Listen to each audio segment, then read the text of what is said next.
De conversa boa, todo mundo quer participar. O antagonista também. Nossa equipe recebe convidados especiais para um bate-papo leve e divertido sobre as experiências de cada um. Podcast OA. Conversa boa de ver e ouvir. Salve, salve, eu sou o Felipe Moura Brasil, sejam bem-vindos a mais um episódio do Podcast OA, o nosso programa semanal em que eu recebo convidados presenciais aqui no estúdio de O Antagonista em São Paulo. Toda segunda-feira, às 19h30, tem um episódio novo do Podcast OA no canal de YouTube de O Antagonista, sempre com repercussão no portal oantagonista.com.br. Já recebi aqui sambista, cineasta, biólogo, filósofo, comediante, diversas autoridades para conversas que aprofundam os temas do debate público e já estava na hora de falar de esporte. Então hoje eu recebo essas três mulheres, esse trio feminino aqui, a começar por Fernanda Curti, que é Head de Marketing do Ironman Brasil, Fernanda Palma, nutricionista do esporte, atleta super campeã, antigamente de polo aquático e já com uma carreira de sucesso no triatlo, e ela já é de casa, Juliana Cerise, empresária e triatleta amadora, esposa do nosso querido Pedro. Fernanda, muito bem-vinda. Obrigada pelo convite, achei o máximo estar nessa mesa com vocês agora para falar de esporte, de triatlon, com mulheres que representam super bem o esporte há um tempo já, né, marcando presença, com troféus, com pódios e com uma performance incrível. Fernanda Palma, também bem-vinda, você que está aí ganhando títulos muito antes dessa febre das redes sociais, pessoal correndo com assessoria. É verdade, eu agradeço a presença, o convite, agradeço a minha amiga Juliana, e que a gente tenha um bate-papo gostoso e divertido. Com certeza. E Juliana, tamo junto. Estamos juntos. Uma delícia estar aqui com vocês. Fernanda Curti, começo com você. O pessoal muitas vezes tem esse mito de que o Ironman é a prova mais difícil, porque envolve 3 esportes, então tem pessoal que corre, tem pessoal que pedala, tem pessoal que nada, mas às vezes misturar tudo numa prova que parece muito longa, fica parecendo que o Ironman é meio inatingível, que é um funil até chegar lá, mas já há provas com porta de entrada, já há uma maneira de se absorver todo esse interesse. Como é que são as modalidades hoje? Muito bom a gente começar o assunto esclarecendo essa diferença das distâncias, porque eu acho que quando a pessoa entra no triatlon, a primeira pergunta é: vai fazer um Ironman? Nossa, você vai fazer um Ironman? Meu Deus, como você vai conseguir fazer isso? E o triatlon, na verdade, ele permeia outras distâncias também, que são mais abrangentes.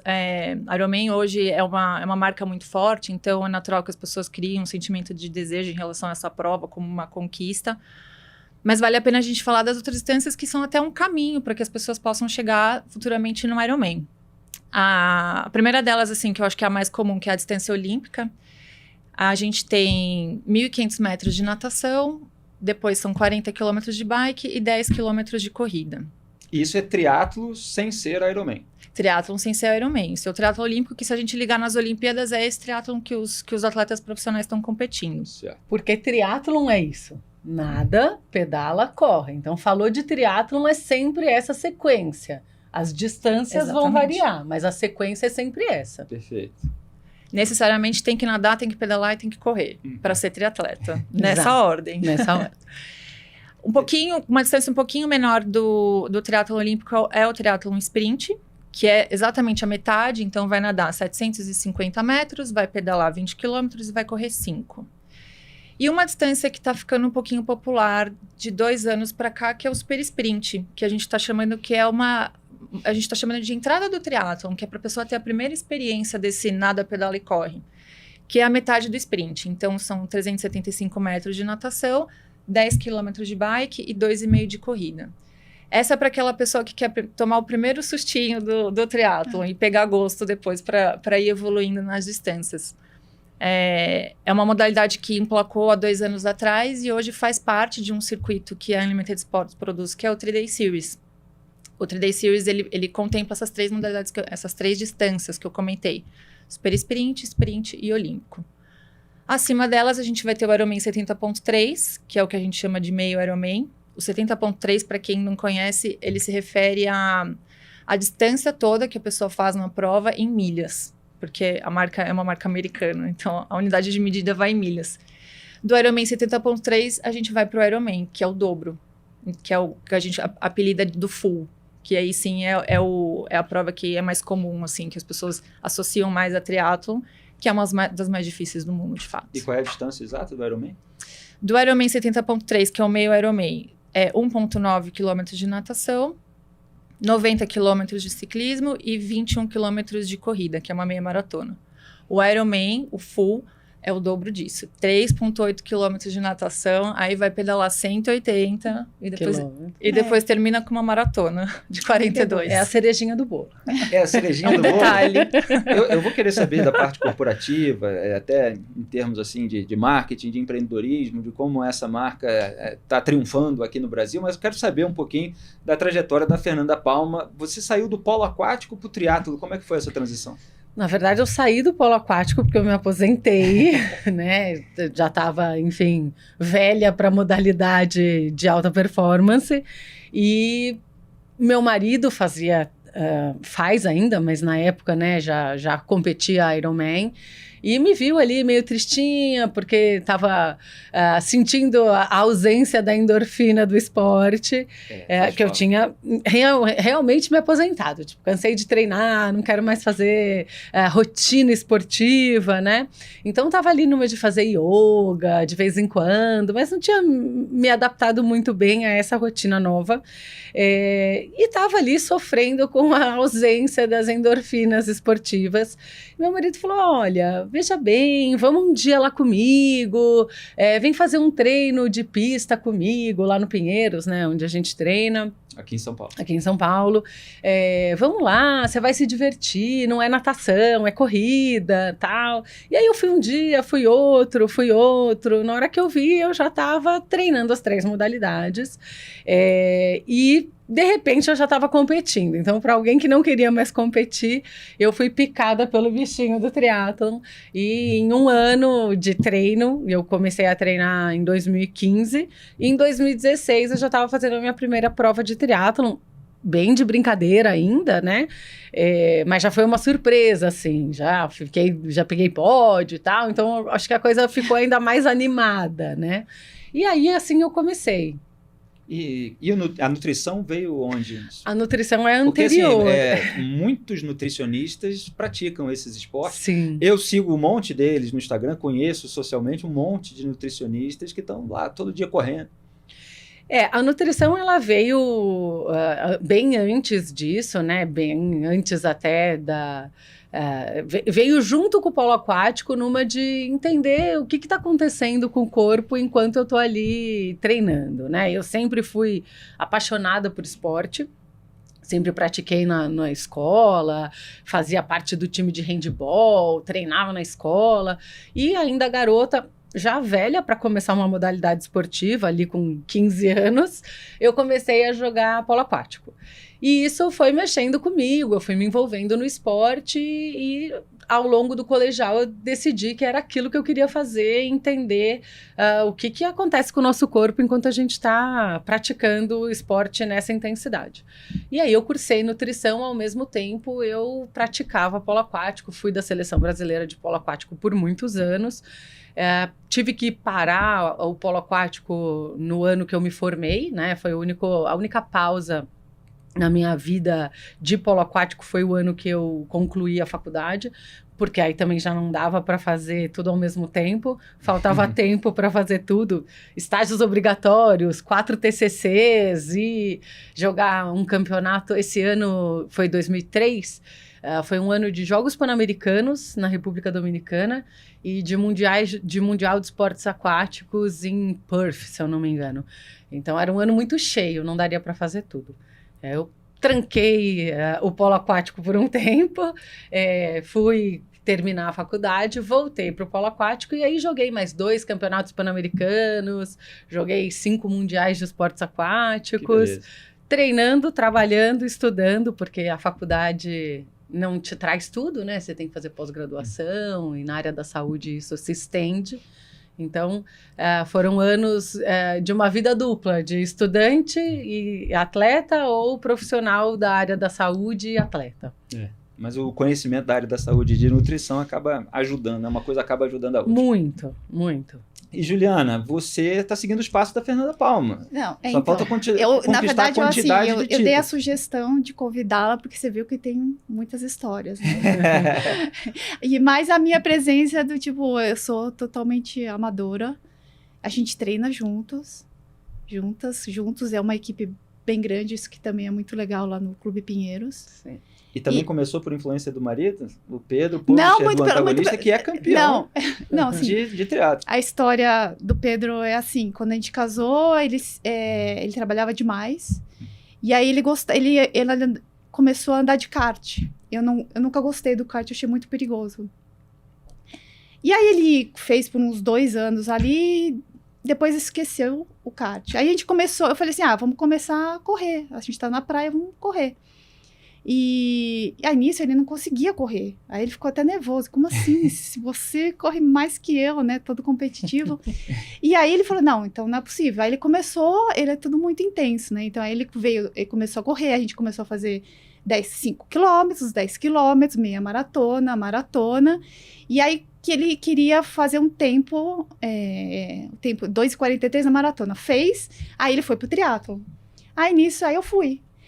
Porque aí, como a Fernanda também, uma coisa assim, quando o casal vai junto, se cansa junto, fica muito mais fácil, né? Então, a gente começou a treinar juntos e... Os horários, né? Os horários. Não adianta. Não, o mais importante é estar cansados juntos, porque senão não entende, sabe? E aí foi, então... E aí uma outra coisa assim, somos amadores, então assim, todo mundo pode, né? Todos podemos, em qualquer distância. Então é muito fica bom. o recado para você que está aí assistindo ao podcast OA, que você também pode, hein? Pode levantar da cadeira, parar de deitar muito no sofá, ir correr, pedalar, nadar. E como é que tá o Ironman no Brasil? Como é que essa marca veio para cá? Como é que foi essa história aqui do ponto de vista empresarial, corporativo? Legal. Essa questão do todo mundo pode é bacana do evento, porque o amador, ele tá competindo, ele tá fazendo a mesma prova que o profissional. Exato. E em algum momento eles podem se cruzar, inclusive, que é uma característica do esporte. Não, mas é tipo assim, eu já me classifiquei para o Mundial. Eu já fui pro Mundial de Ironman lá em Kona, né? Que é o no que Havaí? eu já fui pro Havaí 2 vezes. Gente, eu estava ali, eu estava com todos os campeões do mundo. Isso é então, muito legal. É muito incrível. legal. A gente estava fazendo a mesma prova.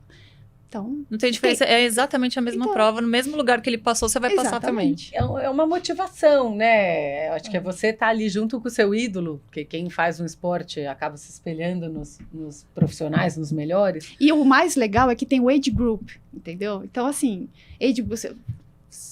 na minha faixa etária, eu me classificaria na minha faixa etária ali, então todo mundo pode.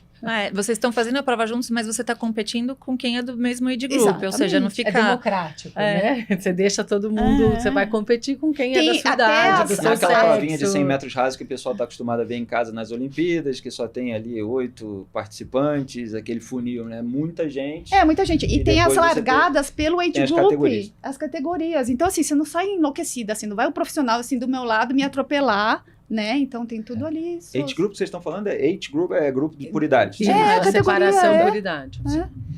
E aí, como é que veio a marca para cá? Bom, o Ironman é uma marca americana e aqui no Brasil nós somos licenciados. Então, todas as provas Ironman que acontecem aqui no Brasil são produzidas e organizadas pela Unlimited Sports, que é quem tem o direito de uso dessa marca. Então, já estamos no mercado há 25 anos. Fizemos a primeira edição foi em 2001, Florianópolis. Sucesso. Que chegou e ficou, e é a prova mais conhecida, né, dos eventos Ironman aqui no Brasil. Então, Na América Latina, né?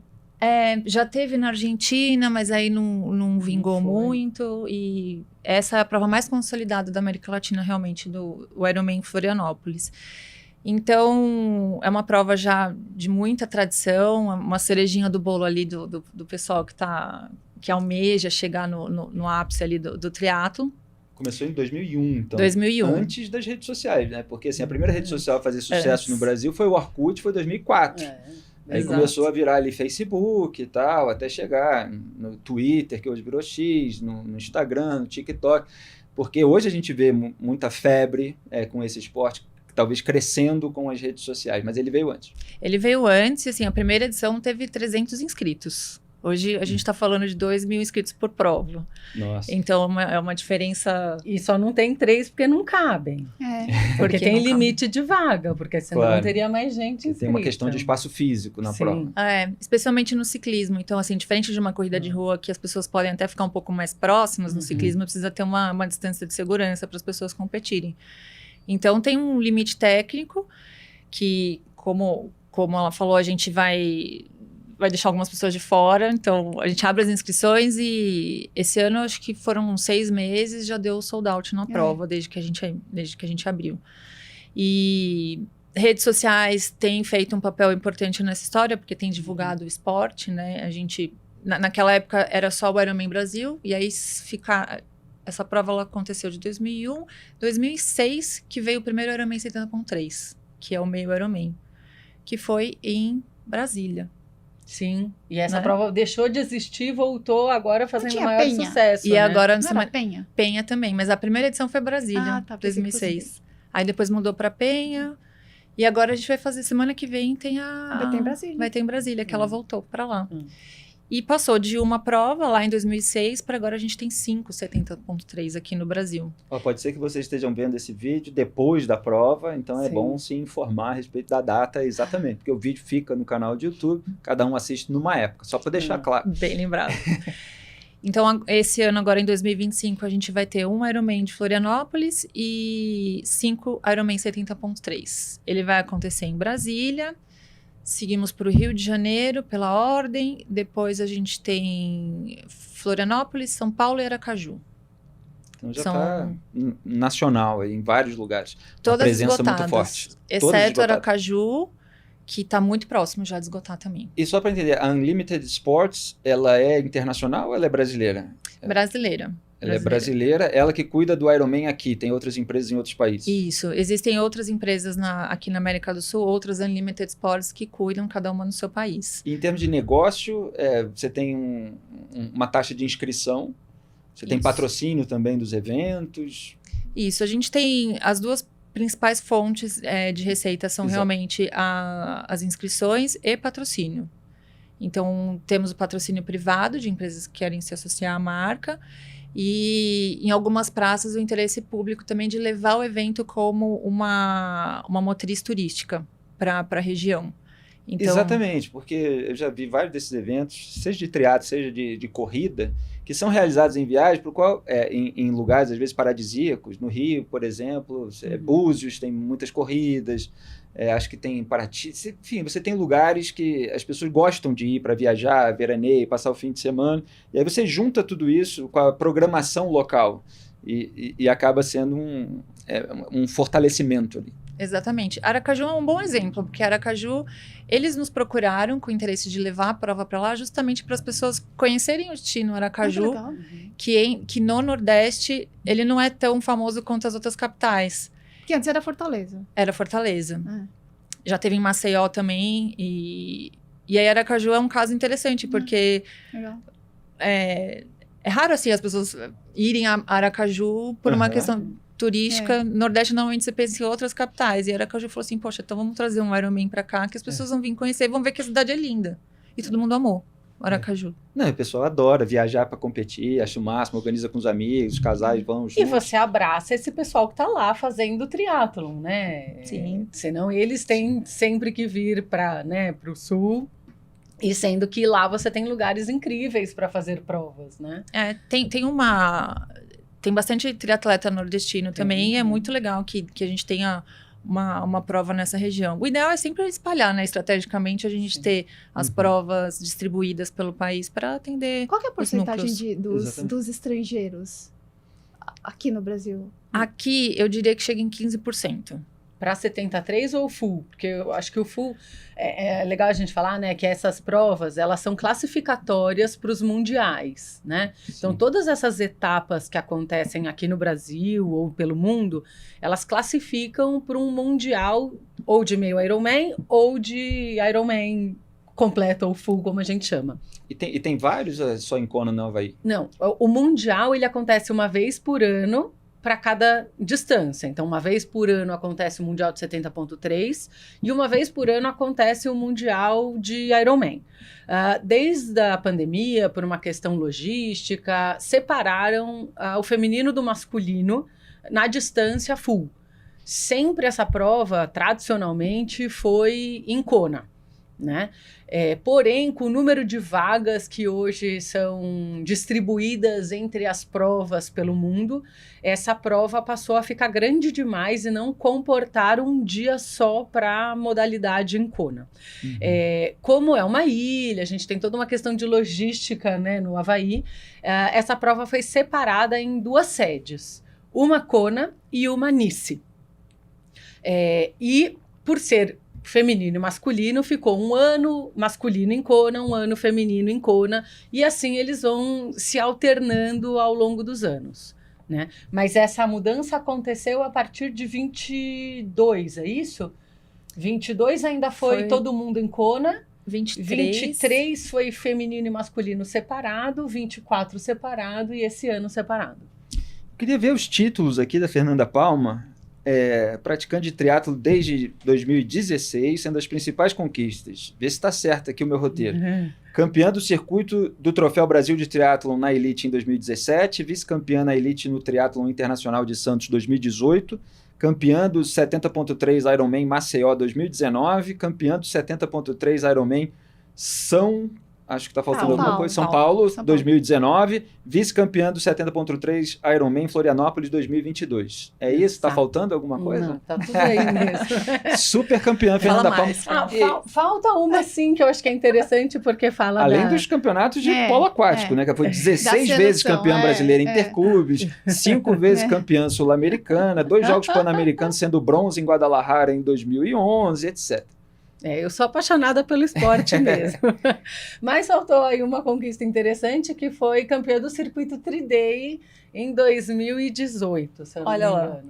Tá vendo? Então, que é uma coisa que eu acho muito legal, que as pessoas chamam de início, mas é fundamental que você faça as provas menores para chegar a fazer um 70.3 ou um Ironman, né? Porque, como a gente falou aqui, triatlon são 3 modalidades. Então, casar tudo isso num dia só é tudo muito detalhado e complicado. Hoje a gente vê as pessoas começarem a fazer triatlon já se inscrevendo para um Ironman, que é uma prova muito grande, né? Sem ter a experiência de fazer uma prova menor. Então, a exigência do nosso técnico, que é o Luiz Gandolfo, eu fui de passinho em passinho. Então, eu fiz 1 ano só provas de sprint, 1 ano só provas de olímpico, todas no circuito Tri-Day, 1 ano só de subindo a distância, que é a longa distância, que foi o 73, né? Para talvez um dia fazer um Ironman, que ainda não passa pela minha cabeça, mas pela cabeça do meu marido e do meu técnico passa. Então, eu tive que fazer esse caminho aí. E aí, isso é uma coisa importante de falar, né? O triatlon, ele é essa sequência de modalidades esportivas. A marca Ironman é o que simboliza a longa distância, né? Porém, é o que ganhou grandes seguidores e apaixonados pelo mundo. Então, por ser uma prova muito difícil, por essa distância surreal que a gente falou aqui, é uma prova que as pessoas conhecem, passou a ser popular entre a ideia de superação, de grande conquista, mas ela é a parte do triatlon de longa distância. Porém, tudo isso é triatlon, né? E para você chegar a conseguir fazer um Ironman, é muito importante que você faça as provas menores. E Juliana, você, que já, me corrija se estiver enganado, começou adulta a fazer triatlo, qual foi o esporte que você teve mais dificuldade? Eu não sei nadar. Que beleza, teve que vencer barreiras, literalmente. Não, com certeza. A natação, assim, a gente treinava de segunda a sexta, né? Então, ele só falava assim pra mim, Ju, é só pra você sair bem pra pedalar e pra correr. Porque, gente, eu não aprendi desde pequena a nadar, então eu coloquei meus filhos desde pequeno pra não ter esse problema. E então era só sair bem. Essa parte do triatlo você faz de boia. Quase. Hoje ela faz de pé de pato.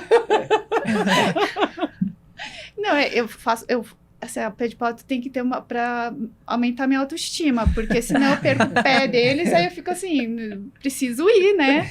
Terminar o treino, né? Mas pra mim o mais difícil mesmo é... Então, eu comecei exatamente mais velha, fazer maratona com uns 40 anos. Eu sempre fiz personal, tênis, balé, essas coisas assim. E a competir mesmo, correr assim... Foi com 40. Então, isso que é legal. Qualquer um pode começar, né? Antes tarde do que nunca. Mas para ser campeão tem que treinar bastante e tem... o Luiz, nosso técnico, não é só para fala. ser campeão. Acho que a gente tem que lembrar que é um esporte que contempla 3 modalidades. Sim. Então, para todo mundo, vai exigir tempo, né? Por mais que você não esteja pensando em performance, você tem que administrar 3 modalidades no seu dia. Isso, né? E o resto da vida. Além de performance e não se machucar. Muito importante. Sim. A maioria se machuca. E era sobre isso que eu queria falar, porque eu também sou esporte, jogo futebol, me machuco o tempo todo. E malho, evidentemente, a gente tem que frequentar a academia para estar preparado para o esporte. Uhum. E como é que foi assim para você essa preparação? Porque assim, você tem que praticar 3 esportes em que você tem que estar bem, estar com uma performance muito, muito boa para ser competitiva, e ao mesmo tempo você tem que dedicar horas de treino para musculatura, para as partes do corpo que vão ser utilizadas ali. Eu vou te falar que sim, eu tive 2 grandes vantagens. Uma, porque o meu esporte de base, que era o polo aquático, é um esporte que exige muito da musculatura. Como lá fora, para jogar internacionalmente, eu sempre fui pequena, eu tinha que ser muito forte para aguentar as gringas. Então, eu sempre fiz, pelo trabalho já exigido da seleção, muita musculação e tal. Então, eu cheguei para o triatlon com uma vantagem muscular importante. E de natação também, né? Porque o polo aquático já prepara bastante. Essa é uma vantagem porque a grande maioria das pessoas que fazem triatlon tem a natação como uma grande dificuldade. E realmente... Temos um exemplo aqui. E é realmente uma modalidade que não é nosso meio físico, né? Então, o nosso corpo vai estar sempre numa condição de sobrevivência, numa condição diferente de respiração, por mais destreza que eu tenha naquela modalidade, né? E não é à toa que é a primeira modalidade. Acho que se fosse a última, ia ter um monte de morte, de afogamento. A carinha dos atletas, quando eles vão largar, é sempre com o olho arregalado, aquele desespero. E quando eles saem, é um alívio. Total. Tipo, agora eu vou fazer a prova, agora começou, agora eu posso ir. Então, essa era uma vantagem, lógico, que eu tinha, mas para vocês terem uma ideia, eu, triatleta, peso 9 quilos a menos do que eu pesava jogadora de polo aquático, sendo 7 quilos de massa magra. E eu não fiz nada para mudar o meu corpo. Foi o esporte que foi modelando. Ou seja, eu parei de malhar do jeito que eu malhava antes. Eu tinha uma musculação muito... eu não fazia musculação, fazia levantamento de peso olímpico para trabalhar o músculo para jogar polo aquático. Então, esses anos de triatlon, que é uma modalidade completamente diferente, né? Porque o endurance ele é completamente diferente do esporte de explosão. Eu fui perdendo massa muscular. Porém, como eu tinha essa bagagem muscular, eu nunca precisei, como triatleta, me preocupar com musculação. Então, eu não precisava dedicar essas horas na musculação, mas enfatizo para todo mundo. Façam musculação. Vocês precisam de um músculo forte para fazer bem as modalidades, né? E outra vantagem aí na parte competitiva foi começar a treinar com uma equipe onde você tem pessoas que praticam triatlon há muito tempo. Então, eu ganhei muita experiência através do contato com os meus amigos de treino, né? Claro. E ter uma equipe para treinar também é muito interessante, porque você vai exigindo do seu limite para estar junto com aquele que está chegando em primeiro. Se você não tem uma destreza numa modalidade, você vai se espelhando nas pessoas que são melhores que você.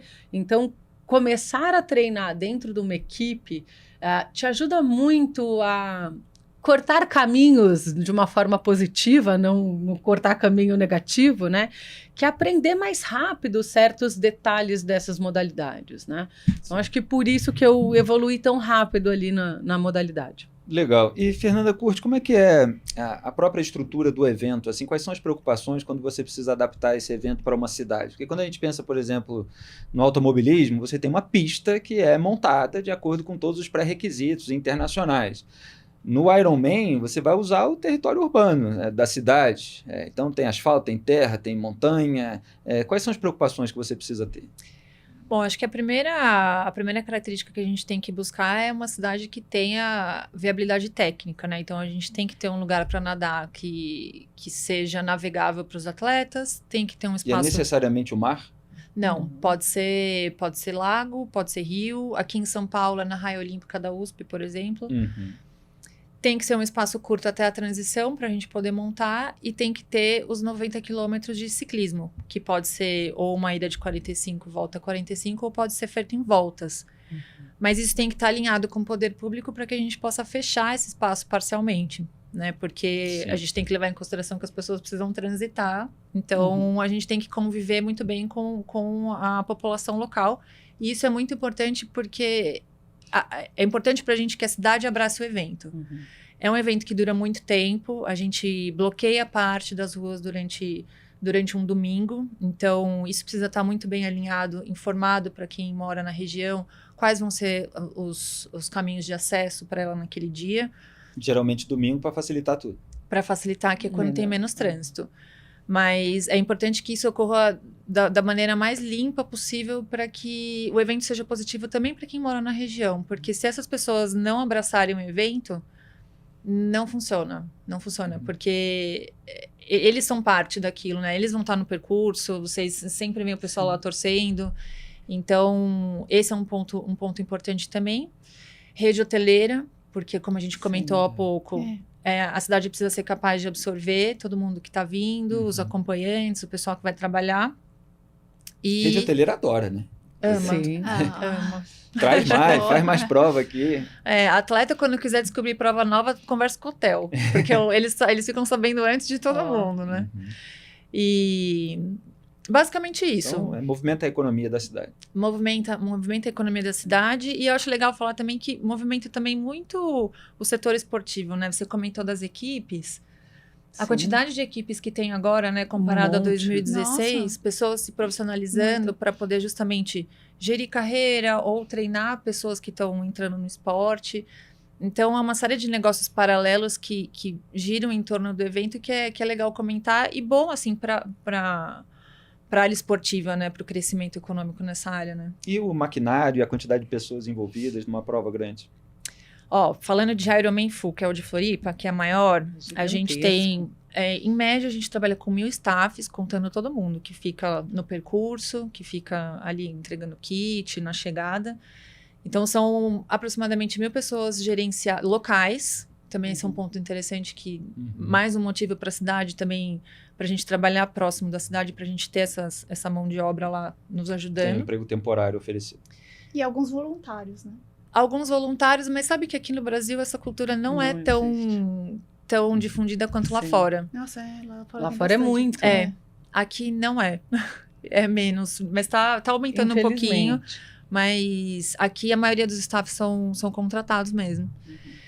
Alguns coordenadores e tem um núcleo de aproximadamente 20 pessoas que são as que viajam para todas as provas, que são, digamos assim, as cabeças, né? Que são os coordenadores de cada setor. Eu sou lá em todas. Mas o pessoal que monta e desmonta aquela estrutura, porque é uma estrutura gigantesca, né? Entre área de transição, tenda de pós-prova, entrega de kit, os estandes, porque sempre tem uma feira interessante, né? Sim. Onde você tem marcas e marcas de suplemento, de roupa, de equipamento. Então, é uma estrutura importante. Quem faz essa montagem é local ou vocês viajam com toda essa trupe? É uma empresa terceirizada que vai em todas. Porque também, como é uma desmontagem muito rápida, precisa já ter o conhecimento, sabe? É muito complicado você pegar um fornecedor novo numa praça nova e explicar como é que a gente quer que faça. Sim. Então, essas montagens mais cruciais, a gente leva as empresas É impressionante, fixas. assim. Você chega dias antes da prova, quando a prova não é na sua cidade, né? E você vai ali no local da prova, não tem quase nada. De repente, você volta no dia seguinte e tá tudo montado. Você fala, da onde surgiu isso, né? Acho que os americanos são campeões em fazer isso. Em Kona é chocante. Você, de repente, passa... Tem um circo armado que ontem não tava. Você já reparou nos copinhos de água no percurso? Que durante a prova você vai se hidratando. Tem Tá muito tudo no copinho, chão. tudo De no chão. repente, o dia seguinte No não dia tem nada. seguinte, Tem Não, nada. tem nenhum. um copo no chão. É importante isso também, né? Porque o chão é estrada muitas vezes, Sim. né? Então é um lixo que tá chegando numa estrada, que vai parar num rio, que vai parar num mar. Então E, de novo, um é comprometimento com a essencial, cidade, né? essencial. Não faz E sentido. tem uma pergunta que eu não posso fazer para Fernanda, que ela já larga na frente, ela nem lembra como é que é ficar lá para trás. Mas tem acidente ali atrás, quando fica toda aquela muvuca? De vez em quando deve ter. Tem. Ah, acidente... Um tropeça no outro. Vou falar que na bike é onde mais acontece, principalmente por conta dos postos de hidratação, e eu acho que isso é até uma preocupação que a marca tem em distribuir direito, em dar espaço entre um entregador e outro, porque na bicicleta você passa com uma velocidade importante, por mais que você esteja devagar para pegar essa hidratação. Mas, muitas vezes você vai pegar a garrafa e essa garrafa cai, e tá vindo outra pessoa atrás, que também tá tentando pegar uma garrafa, então ela tá olhando para a pessoa que vai entregar a garrafa e ela não viu que caiu a garrafa ali na frente. Então, é onde eu mais vejo acidente em posto de hidratação. Por isso que, às vezes, eu prefiro nem parar no posto. Eu levo Exige uma minhas... habilidade. Eu prefiro carregar mais peso e não parar no posto, porque é um momento sempre de risco. Agora, além desses eventuais incidentes, obviamente por ser uma prova que exige muito fisicamente das pessoas, eventualmente alguém passa mal, tem todo um equipamento, todo um aparato de socorro de saúde. Tem uma equipe médica também, a gente tem um médico, o diretor médico que vai em todas as provas também, ele é um dos coordenadores fixos que trabalham conosco, mas é interessante falar que quem se propõe a fazer um Ironman 70.3 ou um Ironman tem um perfil diferente quando comparado à corrida de rua, por exemplo. E eu estou dizendo isso porque a nossa taxa de atletas finisher é muito alta. Assim, 99% das pessoas que se comprometem a largar, elas terminam, a menos que elas tenham algum problema mecânico na bike, algo um pouco mais complicado. A gente não tem muita desistência, quer dizer que as pessoas elas estão, de certa forma, preparadas para fazer aquilo. Não tem, acordei, vou me inscrever, daqui a um mês eu vou fazer a prova. Isso, eu não vou dizer que nunca ocorreu, mas assim, não é o usual. Sim. Então, de uma forma geral, as pessoas estão condicionadas para fazer a prova. Sim. Mas não, tem mas um uma vez esforço. aconteceu comigo. Eu já caí numa prova que eu tava na Flórida, no Ironman. Eu caí e fiquei inconsciente e rachou meu capacete. Aí me colocaram na ambulância. Mas aí depois eu falei, não, eu não quero. Quer dizer, é automático você me levar para um hospital lá. Uhum. Eu não quis. Aí o cara falou, assina aqui que você tá falando que você que não quer, porque senão eles levam pro hospital. Uhum. E, inclusive, essa é a minha pergunta. Aqui leva também? É obrigado a levar? Leva, se acontecer aqui no Brasil? Depende da legislação realmente do país. Aqui a gente a gente leva. Dependendo do que aconteceu no acidente, ele é direcionado para área médica, se for algo mais simples de ser tratado, porque está ali mais próximo. Se for uma coisa um pouco mais grave, vai para o hospital. Mas, assim, é muito da sensibilidade do médico e por isso a gente tem uma pessoa experiente que já trabalhou em Kona para lidar com esse tipo de situação. Porque, às vezes, o atleta cai e na gana de continuar a prova, perde um Realizar o pouco. sonho. Não, eu quis continuar. Só que assim, o cara falou assim, você tá sangrando. Eu falei, Sim. nossa, o que aconteceu? Eu não sabia. Eu falei, eu caí, eu não sabia. E o seu primeiro ímpeto é continuar. Exato, exato. Mesmo Aí eu quem vi meu passa capacete. mal. Aí quando eu vi meu capacete rachado, falei, então foi sério. Aí o cara falou, vamos pro hospital. Eu falei, não, eu não vou. Mas aí eu tive que assinar. Uhum. Mesmo Não, quem aqui passa mal de heat gente não stroke, né, que é de entrar num colapso de esforço, tende a ter esse ímpeto de seguir. E os médicos atuam ali nesse momento para falar, olha, vem cá, você acabou de desmaiar ali atrás, você não tá conseguindo ir muito bem, né? Precisa ter uma sensibilidade. Mas acho que é uma coisa muito legal até, acho que começou em Kona e vocês trouxeram aqui para o Brasil, que são congressos médicos que acontecem junto à prova, né? Então, os médicos que são os responsáveis pelo evento, por ser uma modalidade de endurance que traz aí uma série de desafios para a medicina, para a nutrição, né?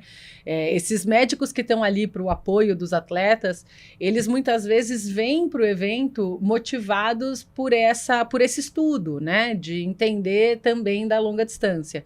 E isso começou em Kona, onde os médicos que iam trabalhar no evento participavam de um congresso sobre medicina esportiva nos dias que antecediam o evento.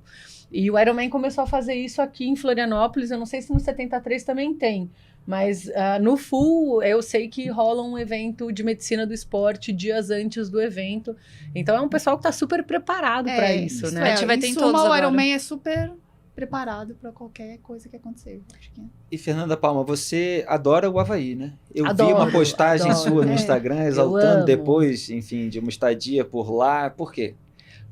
Bom, eu nunca fiz Ironman, ou seja, eu nunca tive esse sonho de ir pro Havaí como atleta, né? Mas os meus grandes amigos são loucos por isso. O meu marido é enlouquecido por isso. Então eu vivo esse sonho junto com eles, né? De classificar para a Kona, que sempre foi uma coisa muito difícil você classificar para o Mundial do Havaí, pelo número de vagas que existem, e lá atrás era menos ainda, né? Menos vagas, ou seja, mais difícil. E esse grupo que eu treino é um grupo que se dedica muito a ir para a Kona, né? Então é um sonho vivido coletivamente. Eu já fui 8 vezes para lá, porque meu marido se classificou 8 vezes para lá. Cada vez que a gente vai tem uma história diferente, mas é sempre muito especial, né? Por ser um grande sonho em fazer essa prova, que é uma prova marcante, histórica, tem todo um motivo de ser no Havaí. E um lugar paradisíaco, né? Imagino que seja uma prova com Eu comecei com esse vistas intuito, muito bonitas, né? ao longo do percurso. Quero ir para ver, para ir para o Havaí, mas eu fui me apaixonando pelo Havaí. Então, sim, eu sou super apaixonada pelo Havaí. Fui me apaixonando pela prova, né? E fui ficando cada vez mais feliz, onde o nosso grupo ia conquistando cada vez mais vagas. Então, a primeira vez que eu fui, foi só eu e meu marido. E os anos foram passando. O ano passado, a gente estava em quantos? Lá em casa tinha 10, né? A gente estava em 10. Só, Tirando nós duas. Não, tinha o outro. É verdade, a gente estava em 15 pessoas. Pessoas classificadas para a prova. Né? Então, um sonho que era de um só, de repente, foi contaminando o outro, e todo mundo conseguindo essa vaga e virou um cantinho especial para mim. É como se fosse a Disney para criança, é isso. E você vai a essas provas internacionais também? Eu já fui muito a provas aqui na América do Sul. Para Kona eu nunca fui. Tem que ir, é maravilhoso. Esse ano eu vou Galvão. pro Mundial. Galvão. Quem é o Galvão? Explica, porque senão vamos pensar que é o outro. Galvão é o CEO da Unlimited Sports. Então, qual o nome ele tá completo sempre, dele? né? Carlos Galvão. Eu já encontrei com ele Atenção, lá. Carlos Galvão. Atenção, Carlos Galvão, queremos ir na moto em Kona. É isso mesmo. E Juliana também frequenta o Havaí, também gosta de lá. Eu estive lá 2 vezes, mas sempre foi rapidinho ali, só Mas em em Oahu. Kona? Só em Oahu. Acabei então. não indo para as outras ilhas, mas qualquer hora eu volto. Sim, tem que voltar, com certeza. É mágico. É mágico, é mágico. E a que você atribui esse crescimento da participação feminina no Ironman, no triatlo de uma maneira geral? Tem algum fator que você detecta? Ou as mulheres simplesmente passaram a gostar do esporte? Eu acho que é uma evolução natural do esporte, é uma evolução feminina, acho que não só no esporte, mas assim, a entrada no mercado de trabalho, independência financeira, a gente conquistando a nossa independência de tempo também para disponibilizar para treino, isso favorece. E é também um fator que pode limitar no meu ponto de vista. Então, para você treinar, você precisa ter ali a sua profissão bem estabelecida, para você poder ter uma rotina, você ter uma liberdade na sua agenda para você adaptar os treinos, que são muito longos, né? De manhã, à noite. Então, é preciso ter essa flexibilidade que a gente tem conquistado, né, ao longo desses últimos anos, mas que ainda precisa evoluir um pouquinho mais. A gente levantou alguns números recentemente em relação à participação feminina. Assim, comparando Brasil e mundo, a gente está muito parecido, o que eu acho uma boa notícia. Sim. Para o Ironman Brasil, a gente tá com 13% normalmente de mulheres participando, já subiu de 12 para 13, na verdade. Então, 2025 aumentou 1% ali. 70,3... Esse é o máximo? É. Tá. É o máximo de todos os anos já realizados. Tá. 70,3 também. A gente já teve... 2022, 23 e 24 que a gente teve esse dado, a gente ficou estagnado em 22%. 2025 foi para 23%, que já subiu. E o tri-day, que são aquelas distâncias olímpico, sprint e super sprint, Tem mais. a adesão é maior, a gente já está próximo de 30%. O que é ótimo, porque são essas pessoas que vão migrar para 70,3 e lá para o full. Sim, sim. E você vai continuar competindo, Fernanda? Eu dei uma parada de competições desde 22. Estava sobrecarregada entre estudos e acho que a pandemia bagunçou um pouco a vida de todo mundo, né? Acho que foi um período difícil para treinar e se dedicar. Eu estava com uma proposta meio ousada de fazer todas as etapas do 70.3 em 2020, quando entrou a pandemia. Estava inscrita e me botei a treinar a pandemia inteira, querendo, assim que voltar, estou pronta para fazer. Então, eu estava mentalmente cansada e com outras obrigações que me fizeram deixar de lado a competição, porque não estava dando conta de fazer tudo, né? Se eu vou voltar a competir, eu ainda não sei. Eu tenho um amor pelo esporte, eu acompanho de perto, eu estou sempre junto, seja por meu marido, pelos meus amigos ou pelos meus clientes, então eu estou em todas as provas assistindo. Bom, já está convidada, tá? Eu já falei que se eu voltar, vai ser no 70.3 de São Paulo. Porque é uma prova que tem um lugarzinho especial no meu coração, assim. E Juliana? Não, eu adoro treinar. Vou fazer a maratona de Nova York esse ano, então uma hora vai. Agora, por enquanto, tá bom. E para a gente encerrar, Fernanda Curti, qual é a projeção aí de trabalho para Unlimited Sports, para o Ironman? Tem algum projeto de crescimento, de variação, de modalidade, a continuar percorrendo o Brasil com mais cidades? Bom, a gente atinge um patamar que não tínhamos atingido até então, que é ter quase todas as provas já esgotadas antes da metade do ano. Então, isso com certeza abre brecha para a gente pensar futuramente em mais provas. Mas é importante também a gente cuidar direitinho dessa base, das distâncias menores, porque a gente está falando de Ironman 70.3, mas é a entrada que vai definir o aumento do número de praticantes, né? E outra coisa interessante também, em relação à idade, o triatlon ele é muito favorável para quem já passou dos 40 anos, por exemplo. Como eu comecei com 40 anos. Exatamente. A maior quantidade de atletas realmente está nessa faixa de 40 a mais, embora a gente tenha aumentado agora o 40 a menos, que é algo curioso, porque tá começando a ficar muito próximo, mas ainda a maioria é o 40 a mais. E você faz triatlo também? Comecei recentemente, depois de muitos anos. Aderiu à febre. Depois de Foi muitos picada. anos. Peraí, já estou trabalhando com isso, deixa eu ver como é que é. Exato. Eu sempre trabalhei com esporte, mas o meu esporte sempre foi vôlei. Sou alta, não tinha muito como sair da quadra. Uhum. Mas de um tempo para cá, por essas questões que a gente comentou, estabilidade financeira, uma rotina mais estabilizada, já com a família ajeitada, propicia, dá um caminho mais favorável para você entrar no triatlon, que é treino, né? Sim. Você só precisa de você para treinar, na verdade. Exato. Né? Eu acho que o legal do triatlon é isso. Você consegue organizar o seu tempo e botar a modalidade na hora que você pode, né? E um dia, duas modalidades por dia, e assim você vai organizando. Por isso que eu troquei o vôlei, porque aí não precisa Você de não precisa outras de pessoas, 10 não precisa pessoas de quadra. pra jogar. Sim. Fica mais fácil. Sim. Exatamente. Aliás, foi no podcast com o cineasta, com o Newton Canito, que eu estava aqui outro dia, eu estava falando uma coisa muito parecida, mas que tem a ver com a minha profissão. Porque ele estava falando dos mecanismos que são um pouco engessados no cinema brasileiro, que atrapalham um pouco a produção. E eu cheguei a trabalhar numa produtora de cinema, só que aí eu vi o quanto que para fazer cinema você depende de muita gente. Sim. E com tantos obstáculos burocráticos no Brasil, questões ideológicas, etc., eu falei, peraí, se eu escrever e publicar, então, vai mais rápido aqui, né? E acabei indo para o jornalismo, para uma área mais autoral, de me tornar colunista, porque tudo que depende de muita gente demora Nossa, mais, mais né? Você tem que difícil, ir fazendo lógico. alguma coisa individualmente, né? Sim. Então, o triatlo é um caminho individual aí, mas é bom ter uma equipe como a Sem sua, que eu já dúvida. senti que é uma equipe que dá energia. Sem dúvida. Mas você pode fazer as duas coisas ao mesmo tempo, né? Você tem ali os horários que você Exato. treina na semana sozinho, que é o que acontece em muitas assessorias, né? As pessoas treinam sozinhas e no fim de semana tem um treino ali, que é um treino maior, onde você encontra as pessoas da assessoria e treina junto, né? Acho que serve para todo mundo, por isso que o triatlon é tão apaixonante, porque se você tá sozinho, e aí eu tenho clientes que moram, sei lá, em Trancoso, o cara nem consegue pedalar lá direito, mas ele treina no rolo, ele nada na piscina, ele não tem colegas de treino, mas ele tem as pessoas que são amigas de longa data que fazem triatlon em outras cidades, então essa troca é muito legal. E você consegue ou fazer sozinho, se tem uma equipe, é motivante. Então, o triatlon te dá essa variedade de possibilidades.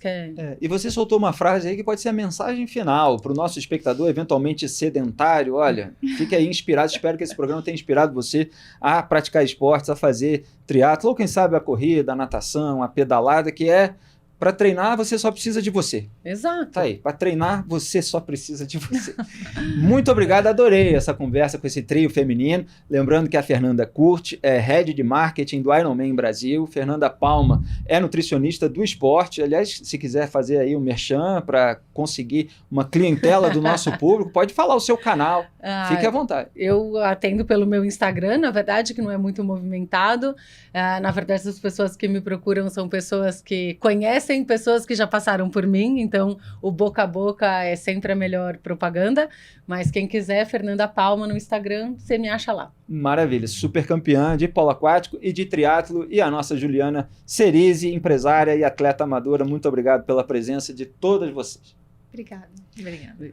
E na segunda-feira que vem, às 19h30, novo episódio do podcast OA. Lembrando que eu estou todo dia também no Papo Antagonista, de segunda a sexta-feira, das 18 às 19h30, fazendo a análise do noticiário do dia, junto com Duda Teixeira e com toda a nossa equipe de colunistas, além do Meio Dia em Brasília, do Narrativas, do Café Antagonista, de todos os programas que tem aqui no canal de YouTube de O Antagonista. Um grande abraço e até a próxima.